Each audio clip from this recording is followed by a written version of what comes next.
When you start in your prepper journey, you most likely are thinking about creating prepper groups. You're thinking that there is strength in numbers, and you are right. However, a lot of people tell you what to look for in prepper groups. What they don't tell you is what not to bring into your prepper groups.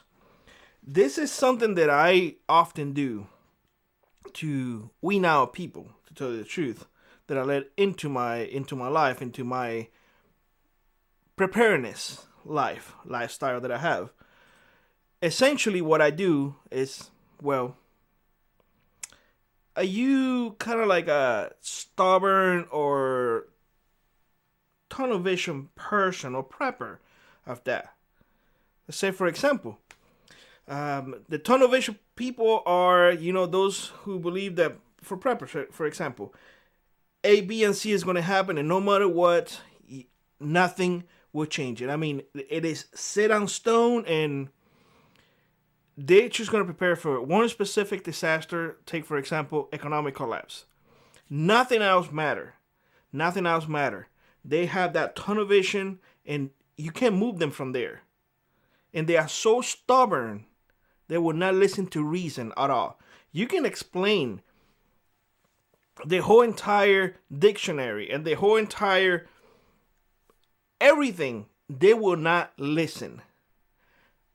Those people is good to have on the side, but in my opinion, it's not good to have in your group. So I would not recommend those type of people to be integrated into a prepper group. The second type of people are those who are very strong driven to fortune telling, or they are religious fanatics. Why I'm saying this, they know how things are going to happen. Let's say, for example, a meteor is going to hit the earth, and they know how it's going to happen. They know that 3 days after the meteor hits, or an EMP, for example, an EMP happens, 3 days after, everybody's going to go into chaos. Everybody's going to die.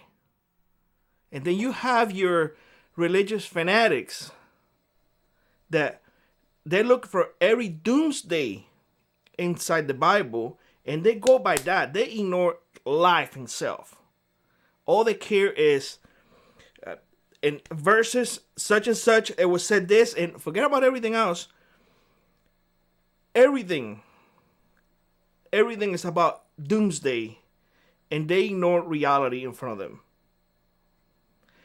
If you want to have a very clear idea of what a religious fanatic is, I want you, or encourage you, to look what happened with the Spanish Inquisition.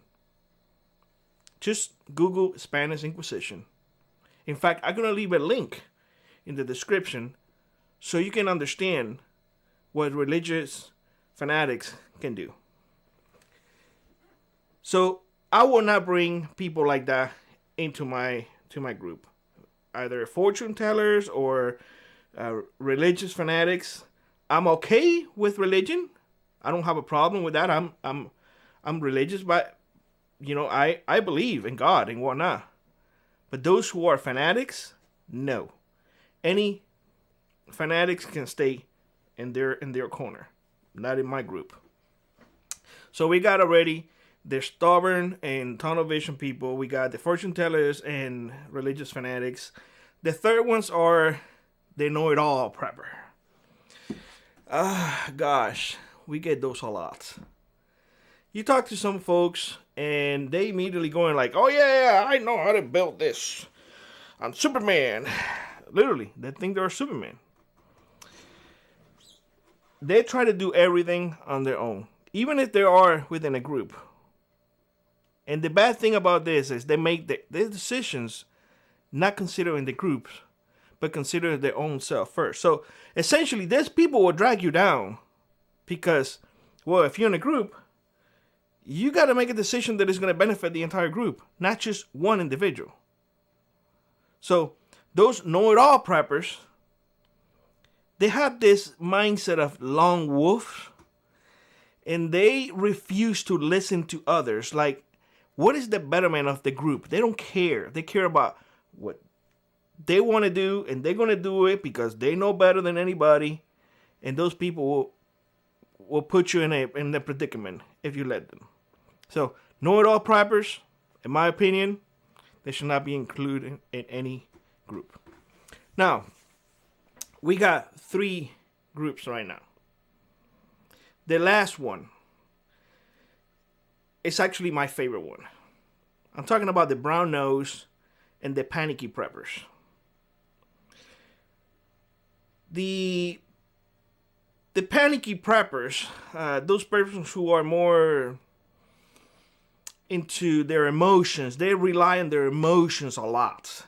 They panic. They do things based on emotions, not in reasoning. Emotions, and a lot of those panicky preppers are brown nose preppers. Believe it or not. And for those of you who don't know what a brown nose is, it's somebody kissing your ass. That's what a brown nose is. Essentially, most brown noses, all they do is flatter you with humor. They tell you that you are the greatest person in the world. They put you onto a pedestal because they want something. They literally want something. I will encourage you all, if you see this type of people, stay away as far as you can from them. Brown nose folks and panicky preppers, be really careful, because it can be a wolf on a sheepskin. I think I got that right. I don't know. You guys know what I'm saying.